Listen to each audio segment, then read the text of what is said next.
danna subscribe, kana ku danna ƙararrawar sanarwa ta yadda za a dinga sanar da ku da zarar mun ɗora sabon fim. This beautiful bag, just 7,500. Oh my god!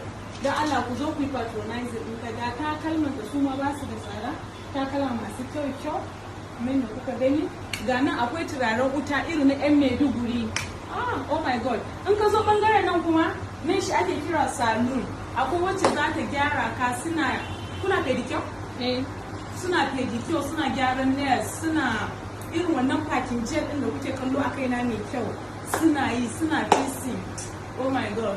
Just come to Ayush Empire ku zo ku siya magungunan matan ku. I'm so proud of this girl. I'm so proud of her. Kuma kayan ta babu tsada ta inda kuma ta gama burge ni kenan. All her things are very affordable. So the address will be on my capture down below. Make sure you follow the instruction and come here. We are in Kano State. Muna nan, don't forget to come. I love you guys.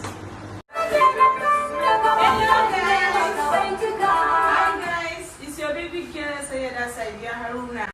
This is our shop in Kano State, Kabuga Gadangami Complex, floor 2 number 19. Maza, if you know you are 30-second man, you are 1 minute man. Manpower. I always say this, so abin nan yana kawo raini. Yana kawo raini. Mace kuma idan namiji ya fara kallon ki, abin da zai fara kallo first a jikin ki shine fuskanki. Idan fuskanki a cike da pimples ne, da sunburn, da kuraje, da spots, ki zo miki magani and now inside this skincare. If you are not in Kano, you can place your order with this number 0810298854.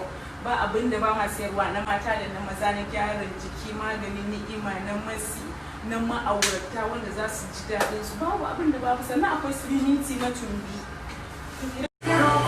Duk mai motsi ban yarda zai san ka ba, kai ne a cikin kamar kai ne sunan, kai ne kamar, kai ne ran arzikin, kai ne hannun, kai ne kafar, kai ne suturar, kai ne ne kafar.